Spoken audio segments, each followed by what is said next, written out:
فإذا جاء أجلهم لا يستأخرون ساعة ولا يستقدمون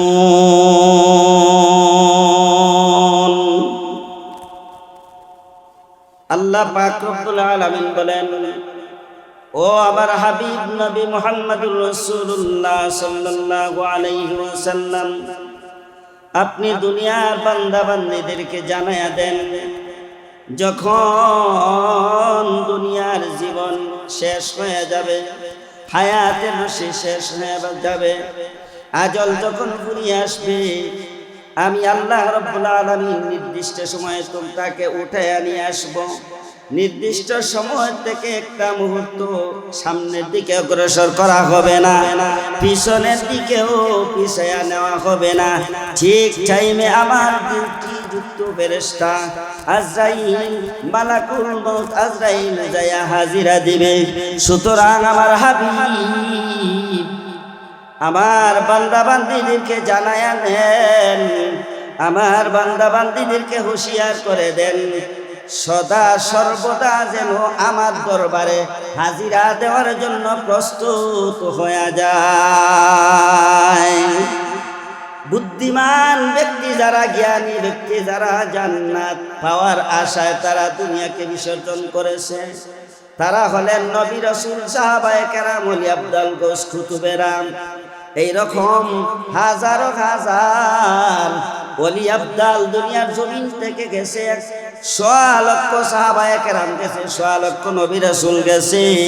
তারা একমাত্র কেবলমাত্র আল্লাহকে রাজি খুশি করার জন্য দুনিয়াকে বিসর্জন দিয়ে দুনিয়াকে পিছনে ফেলে জান্নাতি জীবন দুনিয়াতে ধারণ করে গেছে। মরণের উপরে মৃত্যু নামক পর্দাটা অতিক্রম করার সাথে সাথে আল্লাহ রাব্বুল আলামিন তাদেরকে জান্নাতের মেহমান বানাইয়া রহমতের কোলে উঠাইয়া নিছে। জোরে বলেন সুবহানাল্লাহ। তাফসীরে বায়ানুল কোরআনের মধ্যে এই আয়াতের প্রেক্ষাপটে একটা ঘটনা উল্লেখ করেছেন। ইয়ামেনের একজন বুজুর্গ আল্লাহর ওলি, ওনার নাম হযরত সুলতান ইয়ামানি রহমতুল্লাহ আলাইহি। সুলতান ইয়ামানি রহমতুল্লাহ আলাইহি দুনিয়ার জমিনে জীর্ণ শীর্ণ অবস্থায় সাধারণ মানুষের মতো চলাফেরা করতেন, কিন্তু দেখা গেছে সুলতান ইয়ামানি রহমতুল্লাহ আলাইহি আল্লাহ পাকের দরবারে বড় বাদশাহী অর্জন করেছেন।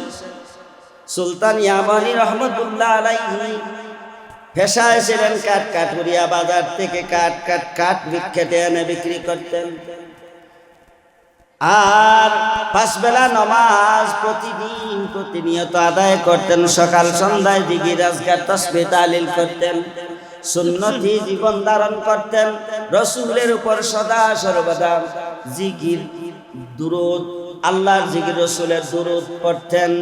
অর্থাৎ পুরা জিন্দেগি সুন্নতি জিন্দেগিতে সাজাইয়া নিছেন।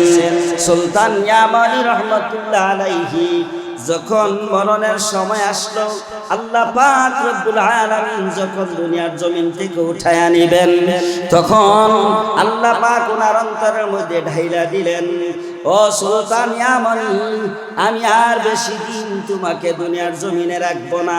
2 সন্তান, ছেলে সন্তান রাখিয়া, ছোট্ট 2 সন্তান, ছেলে সন্তান আর ওনার স্ত্রীকে রাখিয়া আল্লাহ পাকের দরবারে ডাকে সাড়া দিবেন।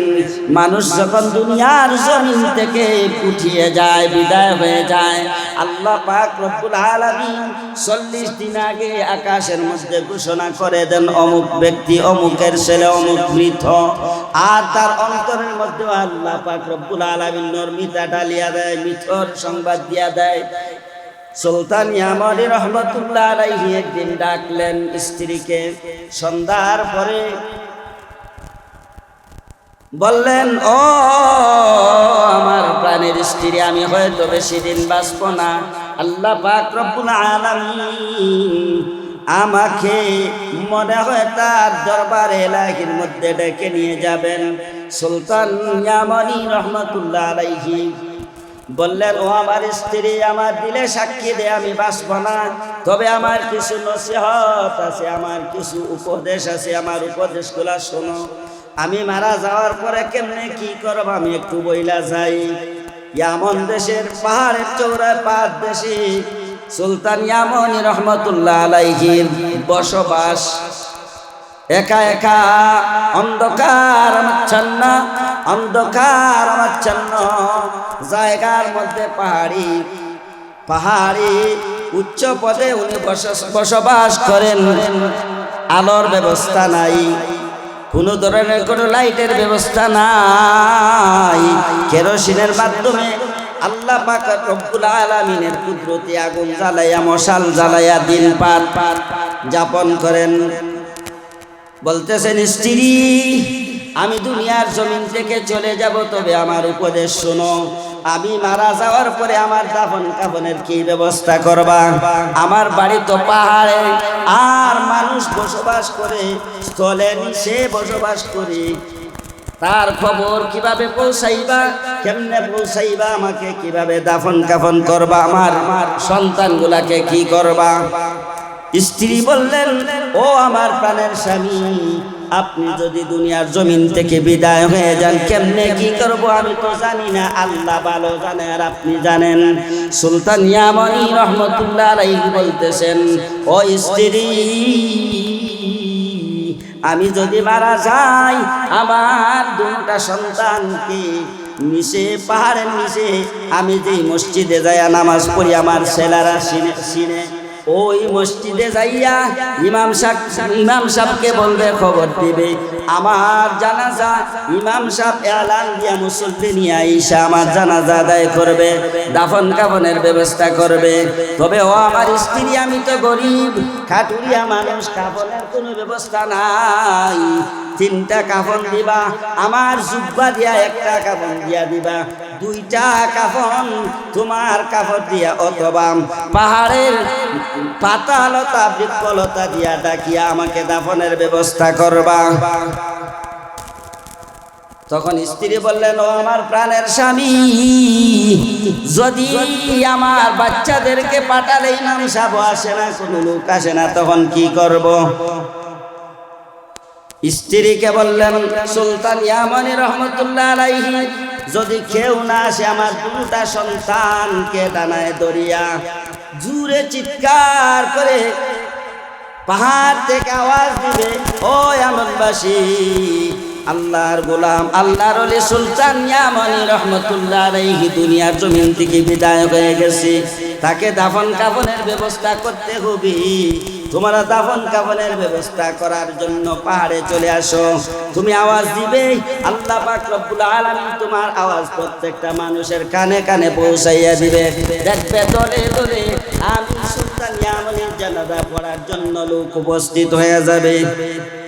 আল্লাহর ওলি সুলতান ইয়ামানি রহমতুল্লাহ আলাইহি কিছুদিন যাইতে না যাইতেই রাতে এশারের নামাজের পড়ে আল্লাহ পাকের জিকির আজগার করতে করতে করতে করতে জিকিরে থাকা অবস্থায় আল্লাহর বান্দা নিজে নিজেই উত্তর দিকে কিবলা মুখে হয়া লা ইলাহা ইল্লাল্লাহু মুহাম্মাদুর রাসূলুল্লাহ পরে দুনিয়ার জমিন থেকে বিদায় হয়ে গেলেন। আরো জোরে বলেন সুবহানাল্লাহ। সুবহানাল্লাহ বলতে কি আমরা ভয় পাই? সুবহানাল্লাহর মধ্যে এত স্বাদ এত ফায়দা। আল্লাহর পয়গম্বর নবী মুহাম্মদুর রাসূলুল্লাহ সাল্লাল্লাহু আলাইহি ওয়াসাল্লাম বলেন, ও উম্মত, যদি কোনো উম্মত একবার সুবহানাল্লাহ পড়ে, আল্লাহ পাক রব্বুল আলামিন আসমান জমিনের মধ্যে যত জায়গা ফাঁকা আছে সমস্ত ফাঁকাগুলা নেক দিয়া ভরপুর করে দেয়। বলেন সুবহানাল্লাহ। আরো জুড়ে বলেন সুবহানাল্লাহ। অন্য হাদিসে আল্লাহর পয়গম্বর বলেন, ও উম্মত, সুবহানাল্লাহর এমন দাম। জান্নাতের মধ্যে একটা গাছ রোপণ করা হয়, বৃক্ষ রোপণ করা হয়। যদি কোনো ব্যক্তি ওই গাছের ছায়া অতিক্রম করতে চায়, তেজস্বী ঘোড়া দ্বারা 500 বছর পর্যন্ত দৌড়াইলেও ওই গাছের ছায়া অতিক্রম করা সম্ভব হবে না। বলেন সুবহানাল্লাহ।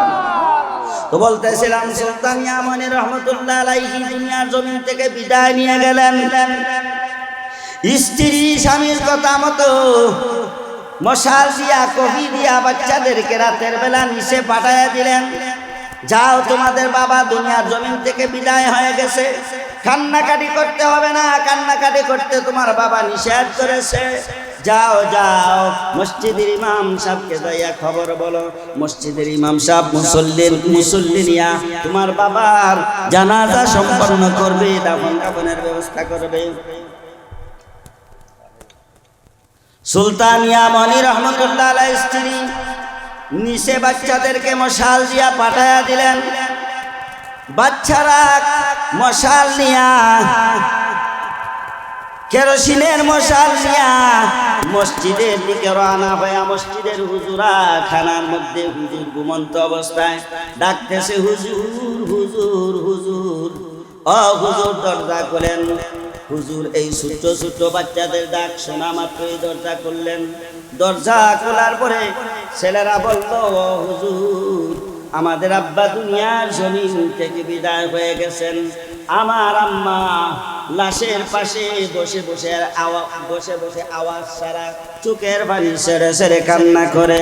হুজুর আম্মা আমাদেরকে পাঠিয়ে দিয়েছে বাবার দাফন কাফনের জন্য, দাফন কাফনের ব্যবস্থা করার জন্য। আপনি আমাদের সাথে মুসল্লিদেরকে নিয়ে আমার আব্বার দাফন কাফন সম্পন্ন করার জন্য চলেন। হুজুর বললেন, যাও যাও, এত গভীর রাতে আমি যাইতে পারবো না, আমি যাইতে পারবো না।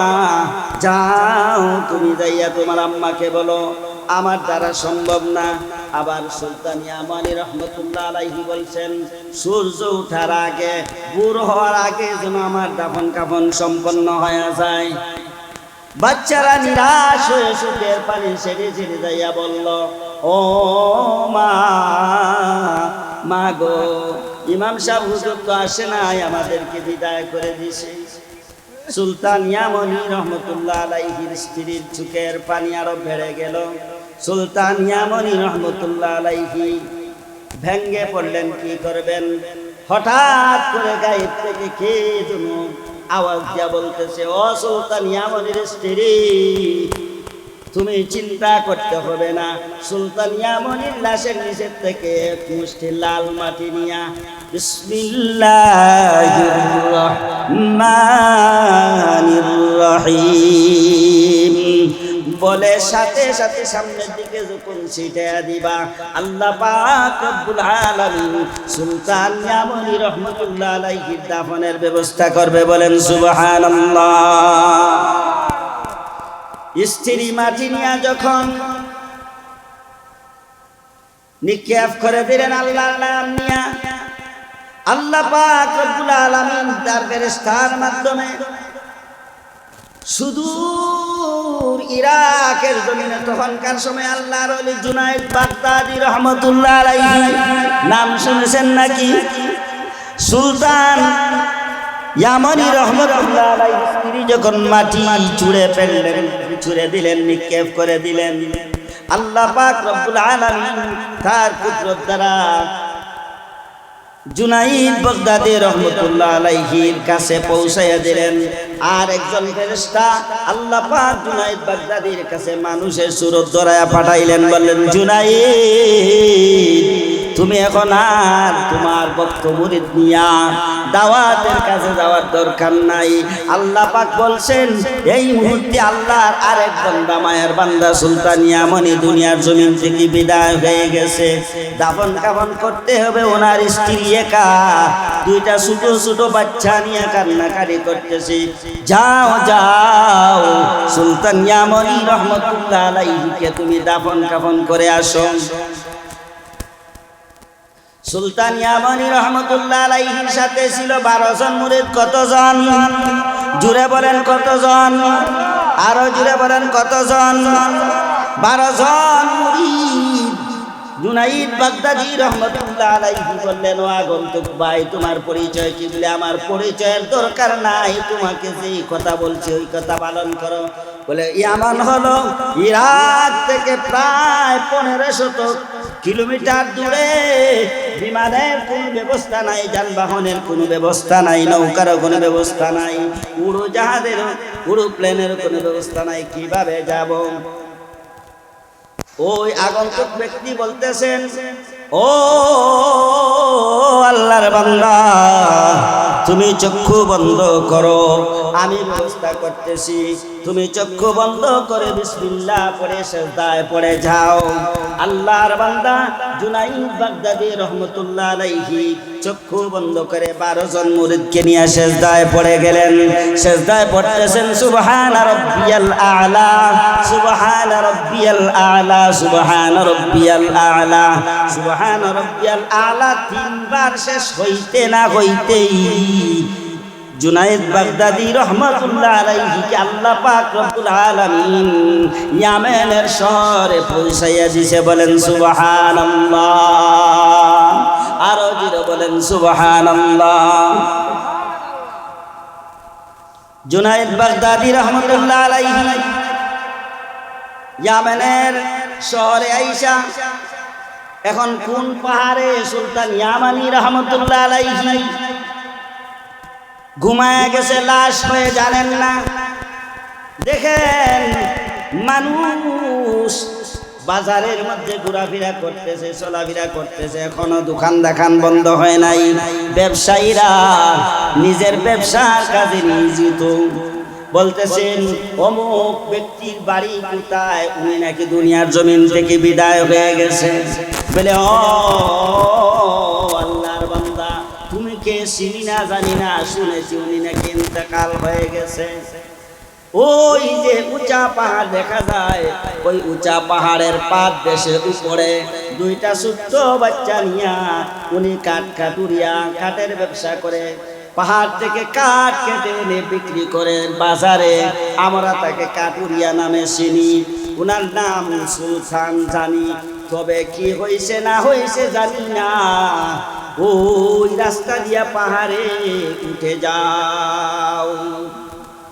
আল্লাহর দরবারে হাত উঠাইলেন জুনাইদ বাগদাদী। আল্লাহ, তোমার বান্দার সংবাদ শুনলাম, দুনিয়ার জমিন থেকে বিদায় হয়ে গেছে। তোমার বান্দার বাড়িতে যাইতে পাহাড়ের মধ্যে সাপ বিচ্ছুর ভয় থাকতে পারে, বাঘ ভাল্লুকের ভয় থাকতে পারে, সিংহের ভয় থাকতে পারে, বিপজ্জনক অবস্থাও থাকতে পারে। আল্লাহ কিভাবে যাব? আল্লাহ পাক রব্বুল আলামিন তার কুদরতি লাইট জ্বালায় দিলেন। রাস্তার সামনে সামনে কুদরতি লাইট জ্বলতেছে। জুনাইদ বাগদাদী 12 জন সাথী নিয়া ওই ইয়ামেনের পাদ দেশে সুলতান ইয়ামানি রহমাতুল্লাহ আলাইহির বাড়িতে উপস্থিত হয়ে গেলেন। উপস্থিত হয়ে আল্লাহর বান্দা জুনাইদ বাগদাদী রহমাতুল্লাহ আলাইহি দেখেন একজন মহিলা বুরকা পরে গুনগুন গুনগুন করে চোখের পানি ছেড়ে ছেড়ে কাঁদতেছে। বাচ্চা 2টা পাশে। বলতেছেন, মা,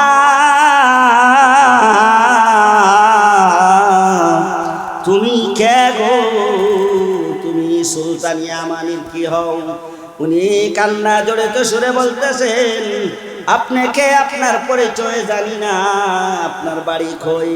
জুনাইদ বাগদাদী বলতেছেন, আমার পরিচয় জানবা পরে আগে বলো, উনি আল্লাহর বন্ধু সুলতান ইয়ামানির লাশ নাকি? আল্লাহর বান্দি বলতেছে, জি, আমার শুভ 2টা বাচ্চাকে নিয়ে কিভাবে দাফন করব আমি চিন্তায় পড়ে গেছি, কাঁদতেছি। আল্লাহ পাকের কাছে দোয়া করতেছি, আল্লাহ যেন ব্যবস্থা করে দেয়। জুনাইদ বাগদাদী বলতেছেন, মা, কাঁদতে হবে না, আমি যেহেতু আমার 12 জন সাথী নিয়ে এসে গেছি, আমি আমার 12 জন সাথীকে নিয়ে সুলতান ইয়ামানির দাফন কাফনের ব্যবস্থা করব। বলেন সুবহানাল্লাহ। জুনাইদ বাগদাদী রহমাতুল্লাহ আলাইহি উনার পাগড়ি 21 হাত লম্বা পাগড়ি। কত হাত লম্বা পাগড়ি? জোরে বলেন কত হাত? 21 হাত লম্বা পাগড়ি খুলে ফেললেন। ওই সুলতান ইয়ামনির স্ত্রীর কাপড়, যেই দুইটা কাপড়ের টুকরা দিয়েছিলেন সুলতান ইয়ামনির স্ত্রী, ওই কাপড়গুলো ভিড়াইয়া দিলেন। বললেন না, তোমার কাপড় আমার লাগবে না, আমার পাগড়িতে হবে। জুনাইদ বাগদাদি বলতেছেন, আমি আমার পাগড়ি দ্বারা সুলতান ইয়ামনির দাফন কাফনের ব্যবস্থা করব। মুরিদেরা বলতেছে, হুজুর শুধু আপনার পাগড়ি দিয়া আপনি দাফন কাফন করবেন, বরকত সব আপনি নিয়ে নিবেন, তা হবে না, আমাদের পাগড়িও নিতে হবে, আমাদের কাছ থেকে দুইটা নেন। দুইজন পাগড়ি খুলে দিলেন, মোট 3টা পাগড়ি দিয়া কাফনের ব্যবস্থা হলো। সুলতান ইয়ামনির জানাজা হয়ে যাবে, এদিকে ভক্তবৃন্দরা জুনাইদ বাগদাদি মুরিদেরা কবর খনন করতেছে, কাফন দাফন সম্পন্ন করবে, জানাজা রেডি। সুলতান ইয়ামনি রহমতুল্লাহ আলাইহি জানাজার ইমামতি করবে জুনাইদ বাগদাদি রহমতুল্লাহ আলাইহি, পিছনে 12 জন সাথী নিয়ত কইরা যেমনি আল্লাহু আকবার বলার জন্য হাত উঠাইছে, পিছন থেকে একজন ডাক দিয়া কয়, ও জুনাইদ বাগদাদি দাঁড়াও দাঁড়াও, জানাজার নামাজ পড়াইবা না, আরো একটু অপেক্ষা করো, কাজ বাকি আছে। হাত নিচের দিকে নামাইয়া পিছন দিকে চাইয়া দেখেন সাদা ধবধবে সুন্দর সাদা কাপড় পরিহিত সুন্দর উজ্জ্বল চেহারার একজন মানুষ, পাগড়ি পরনে চামড়ার তৈরি একটা ব্যাগ নিয়ে উপস্থিত। বলতেছেন, ও জুনাইদ, কাফন দাফনের কাজ এখনো সম্পন্ন হবে না, কাজ বাকি আছে, কাপড় পরাইতে হবে, কাফন পরাইতে হবে। ব্যাগ থেকে 3টা কাপড় বের করে দিলেন, বললেন, তোমার কাপড়ের উপরে ওগুলা লাগাও, লাগানি সম্পন্ন হলে পরে জানাজার ব্যবস্থা হবে। সুলতান ইয়ামনি রহমতুল্লাহ আলাইহি ব্যাগ থেকে 3টা কাপড় জকজকে সাদা নতুন নিউ রেশমি সুতার কাপড় বের করে সুলতান ইয়ামনি রহমতুল্লাহ আলাইহি গায়ের মধ্যে পরায় দিলেন। জানাজা রেডি। জুনাইদ বাগদাদিকে বলতেছেন, আমি আজকের ইমামতি করব, তুমি পিছনে যাও। জুনাইদ বাগদাদি রহমতুল্লাহ আলাইহি বললেন, ঠিক আছে হুজুর, আজকে আপনি ইমামতির যোগ্য, আপনার চেহারায়, আপনার পোশাকে, আপনার পরিবেশে বলতেছে আল্লাহ পাকের পক্ষ থেকে কোনো দুরূদ আপনি জানাজা পড়ান, জানাজা পড়ান, আমি অনুমতি দিলাম। সুলতান ইয়ামনি রহমতুল্লাহ আলাইহির জানাজা শুরু। এত জোরে তাকবীর দিলেন, আল্লাহু আকবার। জানাজা শুরু, জানাজা শেষ হয়ে গেল।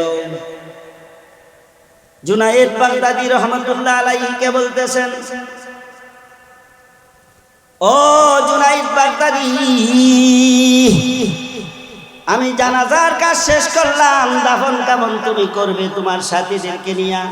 ওই ব্যাগ, যেই ব্যাগ আমার হাতে দেখছিলা, ওই ব্যাগের মধ্যে 12,000 স্বর্ণ মুদ্রা আছে। কয় হাজার? জুড়ে বলেন কয় হাজার? আরো জুড়ে বলেন কয় হাজার? 12,000 স্বর্ণ মুদ্রা আছে। সুলতান ইয়ামনি রহমতুল্লাহ আলাইহি স্ত্রীকে ওই ব্যাগ নিয়ে দিবা, দিয়া বলবা ব্যাগ থেকে যেন ওই মুদ্রাগুলা মাটিতে না ডালে, বাহির না করে, বিসমিল্লাহির রহমানির রহিম বলে ব্যাগে হাত ঢুকাইবে। যা উঠবে এই ছোট্ট ছোট্ট এতিম নাবালক বাচ্চাদের পিছনে খরচ করবে। যদি ব্যাগ থেকে বাহির না করে,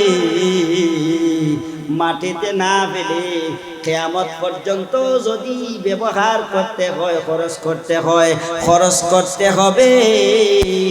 স্বর্ণ মুদ্রা কোনদিন শেষ হবে না। বলেন সুবহানাল্লাহ। আরো জোরে বলেন সুবহানাল্লাহ। জুনাইদ বাগদাদি বুঝার বাকি আছে, উনি তো সাধারণ মানুষ না, উনি সাধারণ মানুষ না, আমাকে উপদেশ করতেছে। উনি আবার জানাজা পড়াইলো, খাপ করে হাতের মধ্যে এইভাবে দইরা ফেললো, দইরা বলতেছে, আল্লাহর বান্দা এত সুন্দর করে উপদেশ দিলেন, জানাজাও পড়াইলেন, যাওয়ার বেলা একটু পরিচয় দিয়া যান। জুনাইদ বাগদাদিকে বলতেছেন, পরিচয়ের দরকার কি মিয়া, তুমি দাফন কাফন করো, জানাজার কাজ সম্পন্ন করলাম, পরিচয়ের দরকার নাই। জুনাইদ বাগদাদি বলতেছেন, এখন বৃদ্ধ হয়ে গেছি, আমি বার্ধক্যে উপনীত হয়ে গেছি, আমি এক সময় ইরাকের জমিনে আমার মতো পয়লওয়ান আর কেউ ছিল না। আল্লাহ পাক রব্বুল আলামিন আমাকে হেদায়েত দিয়েছে, জুন্নুন মিশির হাত ধরে আমি মুরিদ হয়ে আল্লাহর পরিচয় পেয়ে, রাসূলের পরিচয় পেয়ে আমি নিজেকে নিজে বিলীন করে আল্লাহর পাগল হয়ে আমি আল্লাহওয়ালা হয়ে গেছি। কিন্তু আমার দুষ্ট এখনো রয়ে গেছি, যেমনে ধরছি আমি জুনাইদ, আমার হাত থেকে ছুটার কোনো ক্ষমতা নাই। পরিচয় দিবেন, এরপরে যাইবেন। আল্লাহর বান্দা বলতেছেন, ও জুনাইদ বাগদাদি, যেহেতু এত পিড়াপিড়ি করতেছো, পরিচয় না দিয়েও যাইতে পারবো না, জানি আমি হলাম কিয়ামত পর্যন্ত হায়াত প্রাপ্ত পয়গম্বর হযরত খিজির আলাইহিস সালাম। সুবহানাল্লাহ, জুড়ে বলেন সুবহানাল্লাহ। খিজির আলাইহিস সালাতু ওয়াস সালাম, বুঝলাম আপনি খিজির আলাইহিস সালাতু ওয়াস সালাম আবে হায়াত নামক কুয়ার পানি পান করে আপনি কিয়ামত পর্যন্ত হায়াত পাইলেন। কিন্তু জানাজা যখন শুরু হয় এত দূরে কেন তাকবীর দিলেন, জানতে চাই। জুনাইদ বাগদাদিকে খিজির আলাইহিস সালাতু ওয়াস সালাম বলতেছেন, ও জুনাইদ বাগদাদি, তোমার সাথী সঙ্গী মুরিদ ভক্ত 12 জন, তুমি একজন 13 জন, আমি একজন 14 জন। এই জানাজার মধ্যে কি 14 জন মানুষই কি শরীক ছিল নাকি? বলে আমি জানি না, তুমি তো জানো ভালো, আল্লাহ জানে। ও জুনাইদ, জাননি সুলতান ইয়ামানির জানাজায় আল্লাহ পাক রব্বুল আলামিন আসমান থেকে 12 লক্ষ ফেরেশতা পাঠায়া দিয়েছে, বলেন সুবহানাল্লাহ। এই জন্য আমি খিজির জুরে জুরে তাকবীর বলতে হয়েছে, ফেরেশতাদের কানে আওয়াজ পৌঁছাইতে হবে। ও জুনাইদ, আমি গেলাম, তুমি দাফন কাফনের ব্যবস্থা করো, দাফন করো, কবর দিয়া কবর খনন কই, কবর দেওয়ার ব্যবস্থা করো। আল্লাহর বান্দা জুনাইদ বাগদাদি বলতেছেন, আমার কিনা কত সৌভাগ্য, আল্লাহর একজন পয়গম্বরের সাথে সাক্ষাৎ হয়ে গেল। চোখের পানি ছেড়ে ছেড়ে ছেড়ে ছেড়ে ছেড়ে ছেড়ে কান্না করে আর বলে, মাবুদ, যেমনি সুলতান ইয়ামানিকে কবুল করেছো, আমি অদমকে কবুল করে নিও। এইভাবে কান্না জড়িত কণ্ঠে জুনাইদ বাগদাদি রহমতুল্লাহ আলাইহি সুলতান ইয়ামানির কাফনের ব্যবস্থা করলো, আর বলল, হুজুর, যাওয়ার বেলায় আমার জন্য মাথায় হাত বুলাইয়া, পিঠে হাত বুলাইয়া রহমতের দোয়া করেন, আল্লাহ পাক যেন মরণ পর্যন্ত ঈমানের উপর অটল রাখে, বলেন সুবহানাল্লাহ। খাজা খিজির আলাইহিস সালাতু ওয়াস সালাম দোয়া করলেন, ভাই, ঈমান এমন এক দৌলত, ঈমানকে ধ্বংস করার জন্য 24টা ঘন্টা সদা সর্বদা হর হামেশা শয়তান আপনার আমার পিছনে কাজ করে, এমন এমন অগ্রাহ্য গুনার কাজ করায়, যেই গুনার কাজ করার কারণে ঈমান পর্যন্ত নষ্ট হওয়ার সম্ভাবনা থাকে। থাকে নিনা থাকে না? জোরে বলেন, থাকে নিনা থাকে না? মিথ্যা কথা বলতে বলতে বলতে বলতে ঈমানের নূর নষ্ট হয়ে যায়, শেষ পর্যন্ত দুনিয়ার লোভে ভইরা শিরিক করতেও আল্লাহর বান্দা দ্বিধাবোধ করে না। দুনিয়ার লোভে পড়ে আল্লাহর বান্দা হারাম কাজ করতে দ্বিধাবোধ করে না। হারাম কাজ করতে করতে করতে করতে ঈমান শেষ হয়ে যায়। মরণের সময় শয়তান তার বন্ধু হয়ে যায়। মরণ যখন আসে শয়তান আপনজনের রূপ ধরে আসে, আপন বাবার রূপ ধরে আসে, আপন মায়ের রূপ ধরে আসে, আপন ভাইয়ের রূপ ধরে আসে। আইসা বলে আমি তোমার আপনজন, নাও। তার প্রস্তাব নিয়ে হাজির হয় আর বলে নাও, তুমি পিপাসিত, পান করে নাও। মরণের সময় সাকরাতের কেরকেরি যখন শুরু হয়ে যায়, এমন পিপাসা লাগে মুমূর্ষ ব্যক্তির, মনে হয় 7 সমুদ্র 13 নদীর পানি পান করাইলেও তার পিপাসা মিটবে না।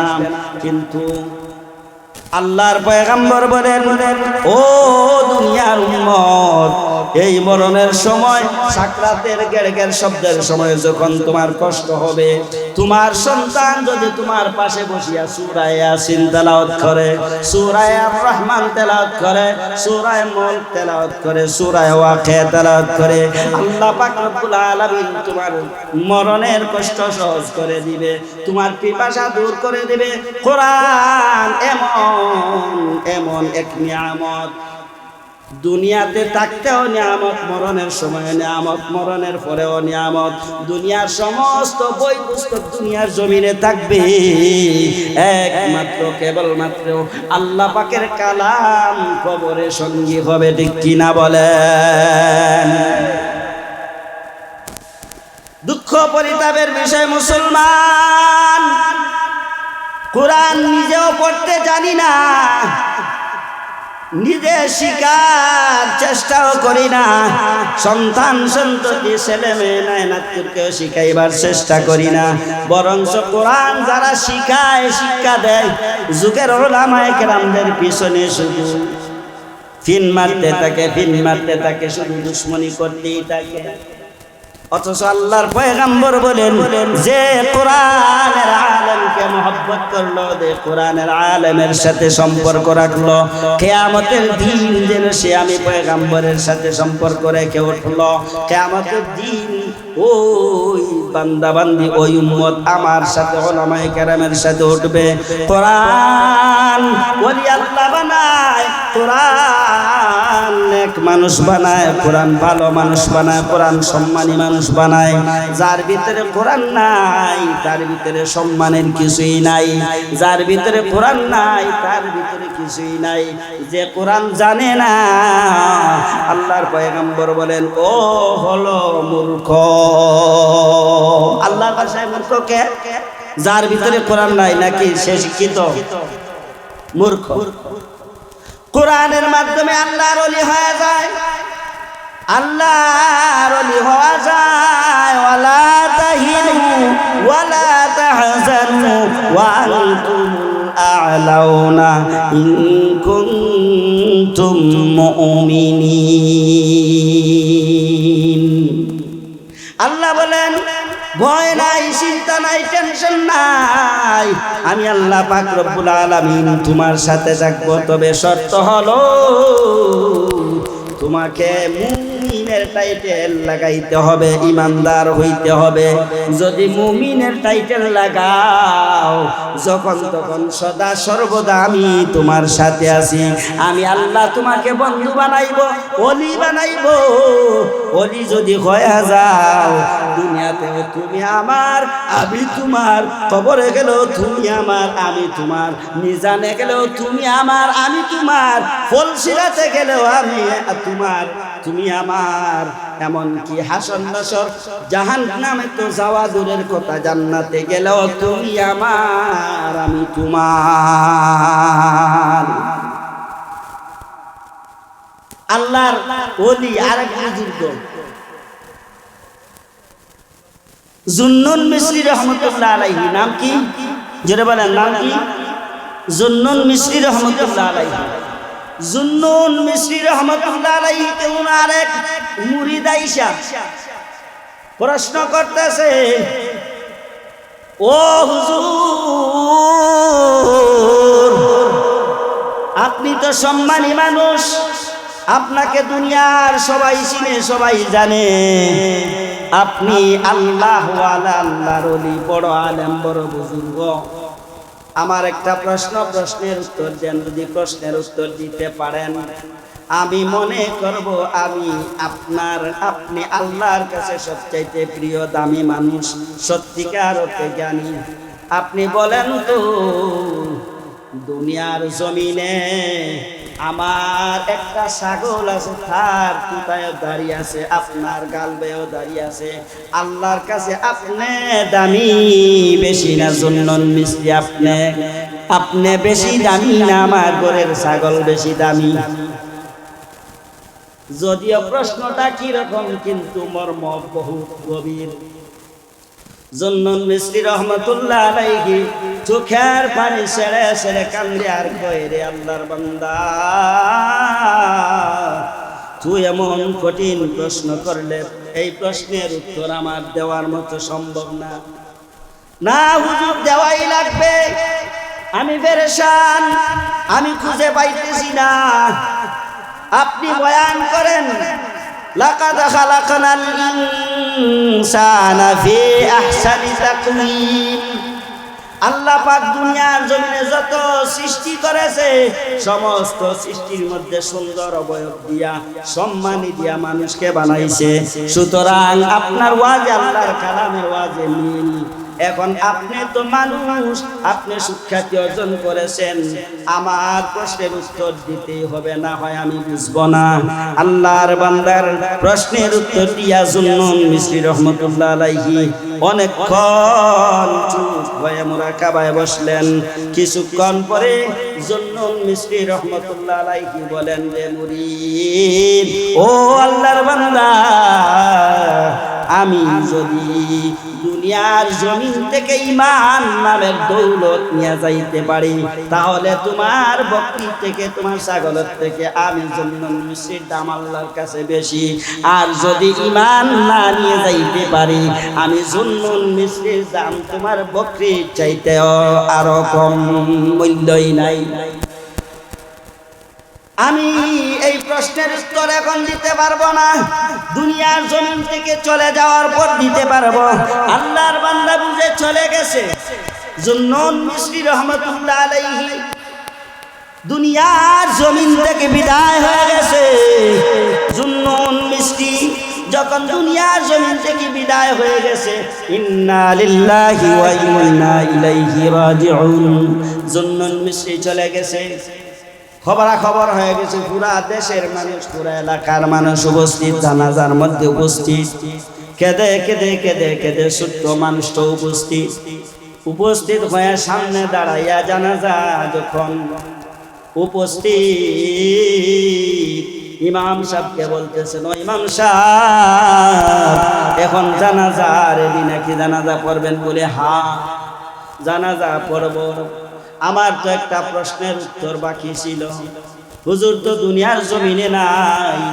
হুজুর যখন দুনিয়ার জমিন থেকে বিদায় হয়, এর বহু আগে হুজুর আমাকে বলেছিল, আমি একটা প্রশ্ন করেছিলাম এমনই ভাবে, হুজুর বলেছিল আমি দুনিয়ার জমিন থেকে বিদায় হওয়ার পর তোমার প্রশ্নের উত্তর দিতে পারবো। এখন হুজুর নাই, আমার প্রশ্নের উত্তর কিভাবে পাবো আপনি বলেন? ইমাম সাহেব আল্লাহর বান্দা, বড় বুজুর্গ, বড় আলেম, উনি চোখের পানি ছেড়ে ছেড়ে বলেন, আল্লাহর বান্দা, আমি তোমার প্রশ্নের উত্তর দেওয়া সম্ভব না। যদি সত্যিকার অর্থে হুজুর বলে তাকে তোমার প্রশ্নের উত্তর দিবে, তুমি জানাজা পড়াইতে দাও, কবরে দাফন করতে দাও। আল্লাহ চাহে তো হুজুরের মাধ্যমে তোমার প্রশ্নের উত্তর দেওয়াইয়া দিবে। বলেন সুবহানাল্লাহ। জানাজা পড়ানি হলো।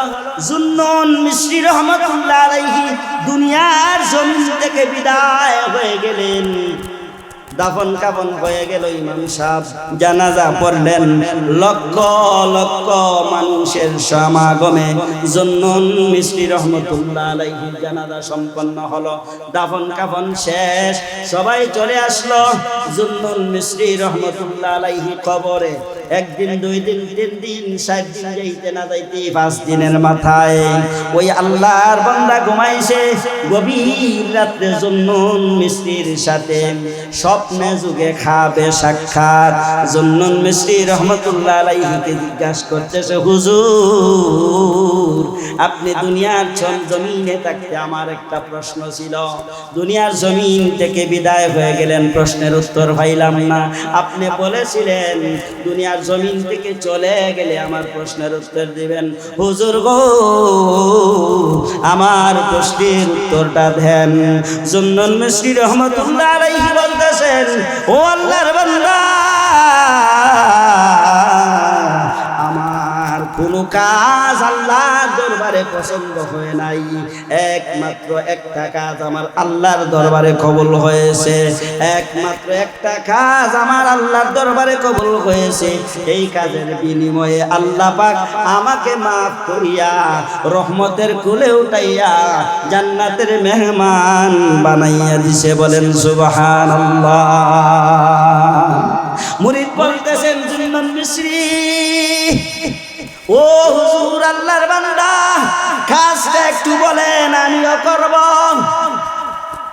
জুন্নুন মিস্রি খাবের মধ্যে বলতেছেন, ও আল্লাহর বান্দা, কাজটা হলো শুধু লা ইলাহা ইল্লাল্লাহ জিকির করতাম, লা ইলাহা ইল্লাল্লাহ দাওয়াত দিতাম, নিজেও দিলের মধ্যে লা ইলাহা ইল্লাল্লাহ বসাইছি, অন্যজনকেও দাওয়াত দিতাম। আর কাজ হলো নিজেও নামাজ পড়তাম, নিজের আপনজন, পরিবার পরিজন, দেশের আত্মীয় স্বজন, গোটা দুনিয়ার মানুষকে নামাজের দাওয়াত দিতাম। বলেন সুবহানাল্লাহ। লা ইলাহা ইল্লাল্লাহর ভিতরে ইসলাম, ঠিক কিনা? আর ইমানের মেইন ফাউন্ডেশন কি? লা ইলাহা ইল্লাল্লাহ, লা ইলাহা ইল্লাল্লাহ। জুন্নুন মিস্রির মতো এমন একজন মানুষ নিজে কোনো উত্তর দিতে পারলেন না, অথচ জুন্নুন মিস্রি রহমতুল্লাহ আলাইহি মুস্তাজাবুদ দাওয়াত ছিলেন। হাত তুলতে দেরি হতো, আল্লাহর দরবারে কবুল হতে দেরি হতো না। ওই জুন্নুন মিস্রি রহমতুল্লাহ আলাইহি বলতেছেন, রে ভাই, তোমার প্রশ্নের উত্তর দেওয়া আমার দ্বারা সম্ভব না, তোমার প্রশ্নের উত্তর দিতে পারবো কবরে গেলে। আল্লাহ পাক রব্বুল আলামিন জুন্নুন মিস্রির মাধ্যমে কবরের উত্তর দিয়েছেন। কি অবস্থা হবে আল্লাহ পাক নিজেই তো বলতেছেন, বান্দা তুমি তখন দামি হবে যখন তুমি লা ইলাহা ইল্লাল্লাহর উপর স্থিতিশীল থাকবে, অটল থাকবে।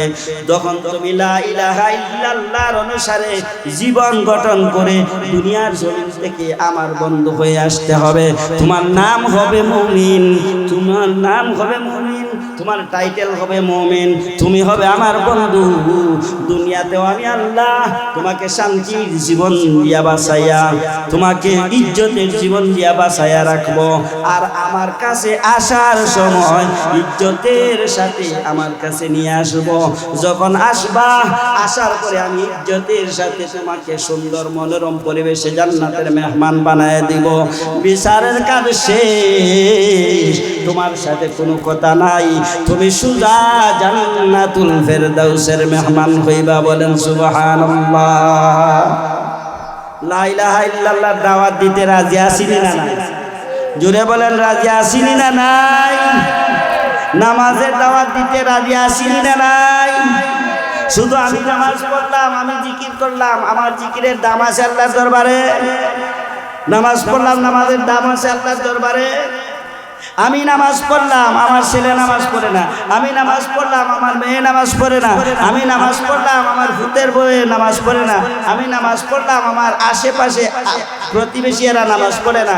আমার নামাজের কোনো দাম নাই, আমার নামাজের কোনো দাম নাই। বর্তমান ইরাকের পাশে একটা দেশ, ইরাকের দেশে একটা দেশ নিউতুনিয়া, নাম যেটা নিউতুনিয়া।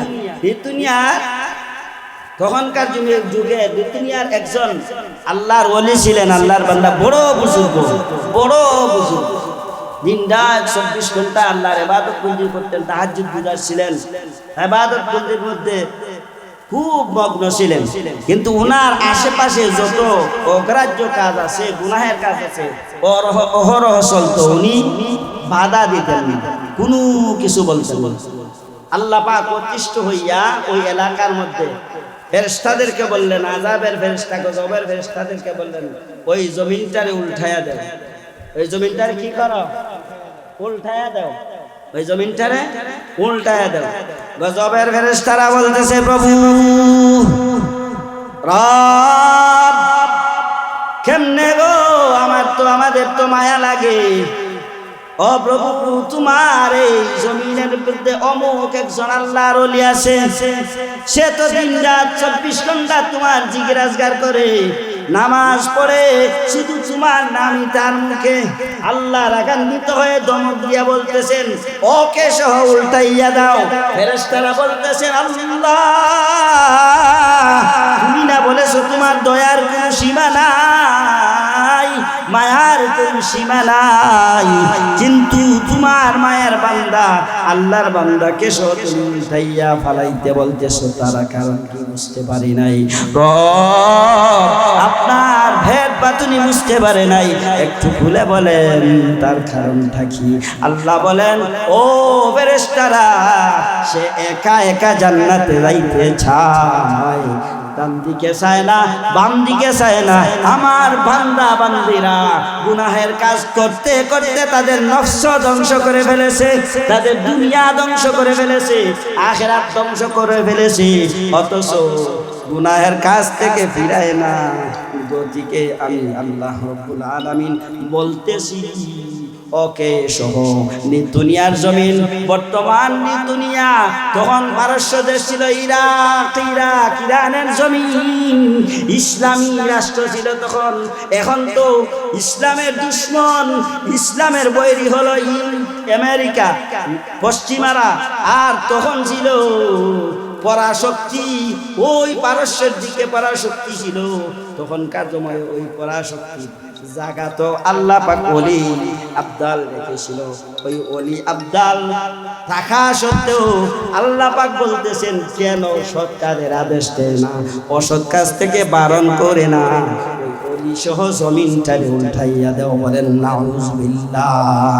তাহলে বোঝা গেল ওলি আল্লাহ হইতে হলে, ওলি আল্লাহ হলো দুনিয়ার বাদশা। দুনিয়ার কি বাদশা? আল্লাহর দরবারে দুনিয়ারও বাদশা, আখিরাতেরও বাদশা। ওলি আল্লাহরা জাঁকজমকে চলে না, প্রসাদে চলে না, অট্টালিকা বিল্ডিংয়ের অধিকারী তারা চায় না। তারা চায় যে আমি স্বাভাবিক মতো জীবন যাপন করে একমাত্র আল্লাহ পাকের প্রেম, রাসূলের প্রেম, ভালোবাসা অন্তরের মধ্যে লালিত করে আমার কলিজাটাকে পুরা জান্নাতি বানাইয়া জান্নাতি পরিবেশে তৈরি করে আমি দুনিয়ার জীবন থেকে বাদশা হয়ে আল্লাহ পাকের দরবারে সাক্ষাৎ করব। আর আল্লাহ পাক রব্বুল আলামিন ময়দানে মাহশরে জান্নাতের মেহমান বানাইয়া আমাকে বাদশা বানাই দিবেন, ঠিক কিনা? জান্নাতে আল্লাহ পাকের দরবারে বাদশা হইতে হলে প্রথম নম্বর দরকার ঈমান। দুনিয়া আসুক, দুনিয়া যাক, তা আমার দেখার বিষয় না। আমি আমার ঈমানের উপর স্থিতিশীল। আমার বাবাও যদি আইসা বলে ইসলামের পক্ষে, কোরআনের পক্ষে, হাদিসের পক্ষে কথা বলতে বলবো, বিপক্ষ বললে বাবাকেও আমি অল আউট করে দিব, বাবাকেও কি অল আউট করে দিব। শরীয়তের বিপক্ষে বাবারও হুকুম মানার কোনো ক্ষমতা নাই। শরীয়ত আগে, শরীয়ত কি আগে, ইসলাম আগে, কোরআন আগে, আল্লাহ আগে, রাসূল আগে, এরপরে আল্লাহ পাক রব্বুল আলামিন যে কথাগুলো বললাম, বলনেওয়ালা শুননেওয়ালা সবাইকে আমল করার তৌফিক দান করে। সবাই বলেন আমিন। ওয়া আখির দাওয়ানা আলহামদুলিল্লাহি রাব্বিল আলামিন।